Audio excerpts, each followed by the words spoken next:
ببینید در حدیث دیگه رسول صلی الله علیه و سلم میگه که وفي حديث عبد الله بن عمرو قال ده حديث عبد الله بن عمرو قال النبي صلى الله عليه وسلم ذات يوم رسول الله صلى الله عليه وسلم يقول ونحن عنده ودرالك ماذا نزل شغلين توبى للغرباء خوش بها الغرباء قيل ومن الغرباء قفتش جاء رسول الله صلى الله عليه وسلم غرباء كي هاشتا قال ناس صالحون قليل في ناس كثير مردماي صالح عندك كم درمیان مردمای فی ناس کسی در مردمای خیلی زیاد یک جمع بسیار کلان از مردم است این مردم غربا کسی اینا مردمای اندک می باشند در من یعصیهم کسایی که نافرمانی از این مردم میکنه از این غربا را میکنه اکثر ممن یطیعهم اونا بیشتر از کسایی که از اینا اطاعت میکنن این خود به خود در مشمع کسایی هستن برای ما یک مجده هست یعنی بیماند که دیگه را مشمع چی کنیم رای که اختیار شده رای که مشمع الحمدلله اختیار کردیم کتاب الله سنت رسول صلی الله علیه وسلم دیگه را مشمع گام منیم و اکثر کسایی که با ما مخالفت میکنن ما مردمای زیاد میباشن اما کسایی که از ما اطاعت میکنن میگن از این غربا اطاعت میکنن که الله جل ما شما در میان از غربا قرار بده اینا کسایی هستن که مردم اندک میباشن قال احمد حديث امام احمد است ان احب شيء عن النبي صلى الله عليه وسلم فصاصرا میگه ان احب شيء الى الله الغرباء دوست داشتنی ترین محبوب ترین چیز نزد الله عز وجل غربا هست قيل ومن الغرباء گفته شد که غربا کی هست یا رسول الله صلی الله علیه وسلم قال الفرارون بدینهم کسایی که به خاطر دین خود فرار میکنن فرارون یعنی اکثر فرار میکنن از دین به خاطر دین خود یعنی به خاطر دین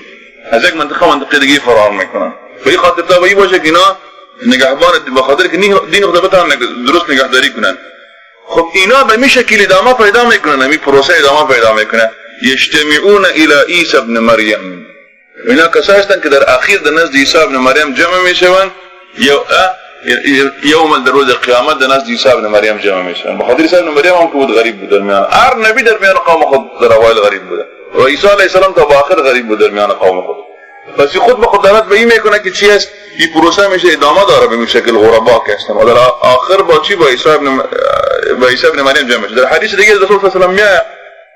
که درباره طایفه منصوره میاد اینا کسایی هستند که در حالت جنگ هستند قتال و آخرشان که با عیسی علیه السلام یک جشن علیه دجال میجنگه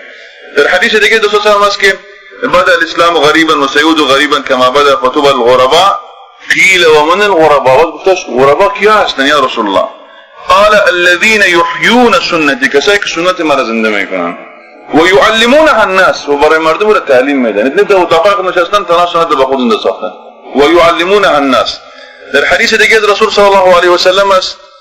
که وقال نافع میگه از مالک روایت میکنه دخل عمر بن الخطاب المسجد عمر بن الخطاب مسجد داخل شد فوجد معاذ بن جبل جالسا الى بيت النبي صلی الله علیه و سلم دید که معاذ بن جبل تکیه کرده و چی با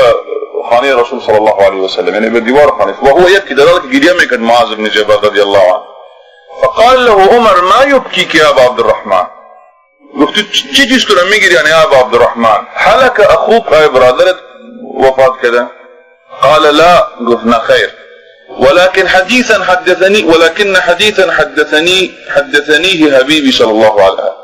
عليه وسلم اما حدیث گفت من چیزی میگیرم که حبیب ما حدیث گفته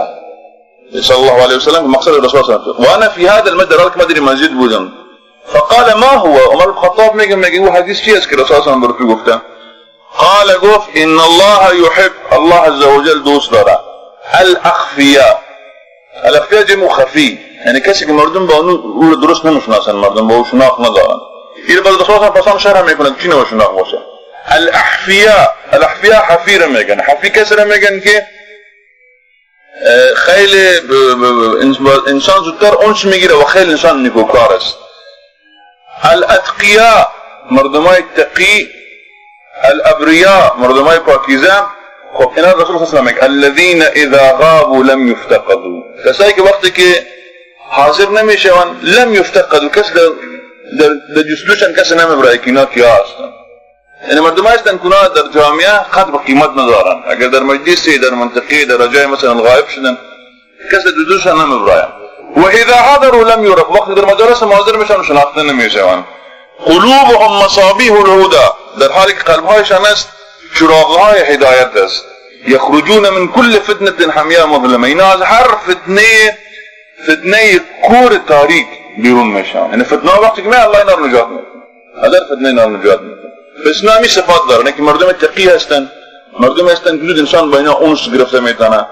دیگه مردم تقی و مردم پاکیزه هستن، اما در جامعه کس حیثیت ندارن. چرا جامعه کس هم جامعه مادی می باشه، مردم یک جای دیگه روان هستن، دیگه روان هستن.